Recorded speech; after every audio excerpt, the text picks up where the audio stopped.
This painting was really, really fun to put together, and I'm extremely happy with how it all turned out. But the thing is, throughout really like 70% of the painting process, I didn't think that I would be happy with the end result. And that's something that I think a lot of people take for granted, is that there are many, many times where you don't know what you're going to end up painting, and a lot of times where it's actually quite a struggle to kind of grasp what you want of your painting. And that's the kind of thing that I still struggle with, because in this case I was ill prepared to start this painting when I did, and ultimately I did come out with a product that I was extremely happy with, but there were many, many bumps in the road.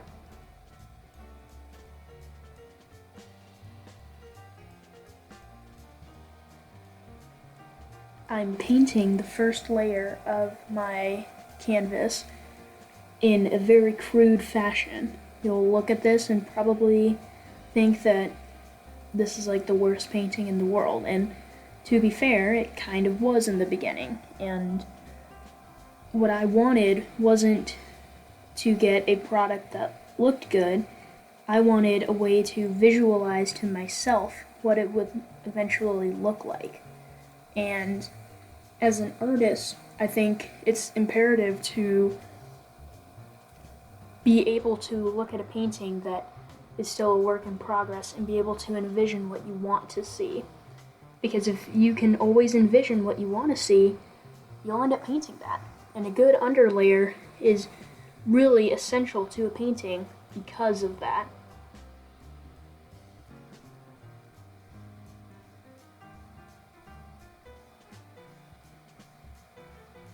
Now, after I painted the first layer of this painting, I didn't really know kind of what the next step should be.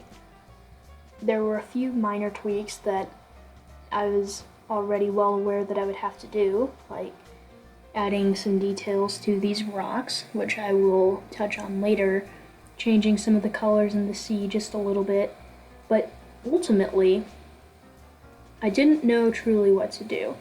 And part of this was my lack of knowledge of how waves function, really. For a while, I always thought of them as just these uniform swells of water that were cresting over in a barrel-like shape. What I didn't realize is that the water is extremely turbulent. And so for a majority of this painting, I did not realize that I was making the water flow way too uniform. It was just so straight in its lines.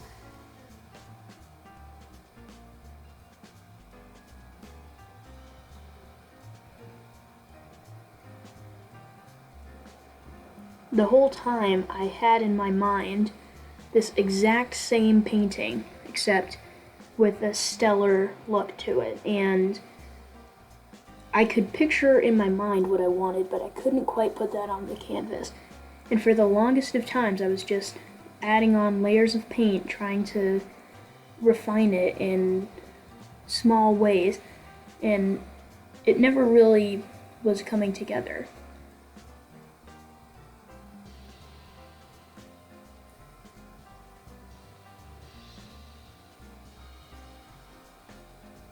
These dashed lines along the bottom of the wave were probably the worst failure that I had in this painting.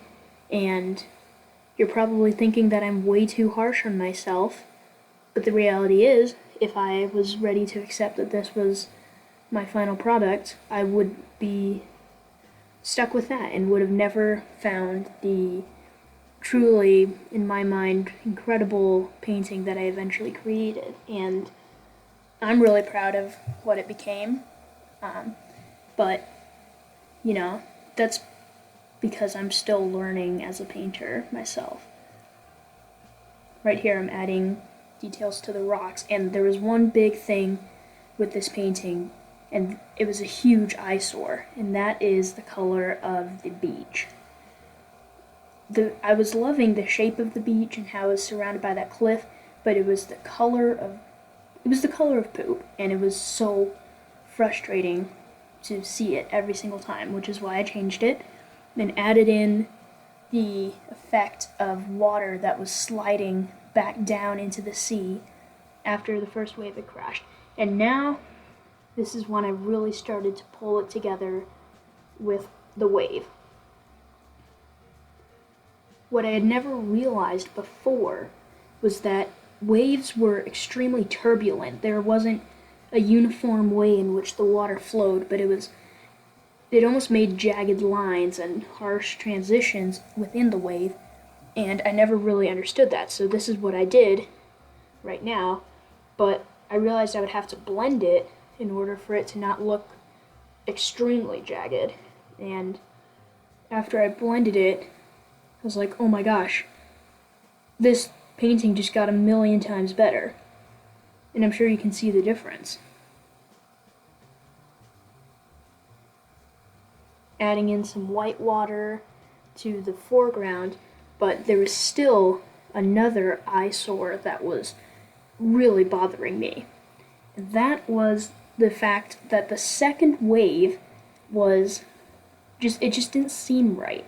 And for a while I couldn't put words to it, and then I realized if the first wave is just starting to break over, then the wave behind it would still not be anywhere close to breaking. And I had it just as far along in the breaking process as the wave before it, which is why I took away all of the aspects of it that made it look like a breaking wave and made it look just like a swell that was nearing the breaking point but wasn't there yet. And oh my gosh, the painting just truly came together, and I was like, oh my gosh, I did this. I pulled it together, and now suddenly it looks incredible.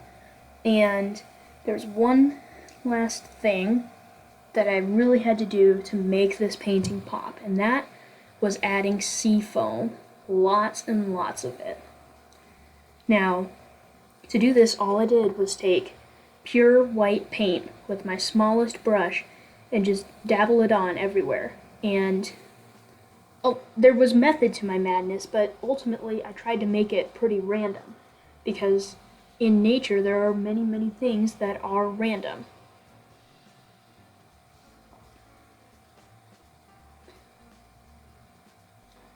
Now, this made a huge effect and was really great for the painting, especially like adding in that thick paint in parts that needed the pop, like these crests of white water in the bottom of the painting. And it was really awesome how it all came together. And to be fair, I did spend like an hour and a half just making dots in this canvas, but the whole time when I was painting my underlayer and some of my more early layers, I was trying to imagine it once I had added in the sea foam, but I never realized just how big of a difference it would make.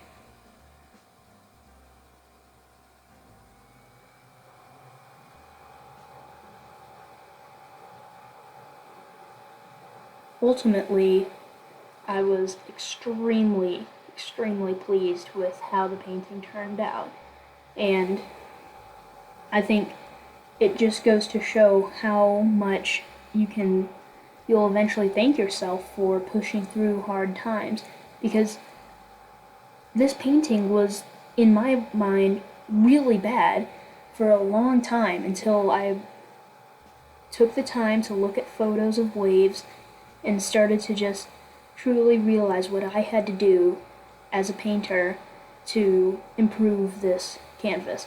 And there was one final eyesore: the clouds. Those clouds are the same clouds that I had for my very first layer, and they were just so bad. They looked like gray blobs in the sky, so I increased the saturation, increased the contrast, made the light highlights on top and the dark shadows on bottom, and they're not the best clouds I've ever made, but they were a lot better. it was time to sign this painting.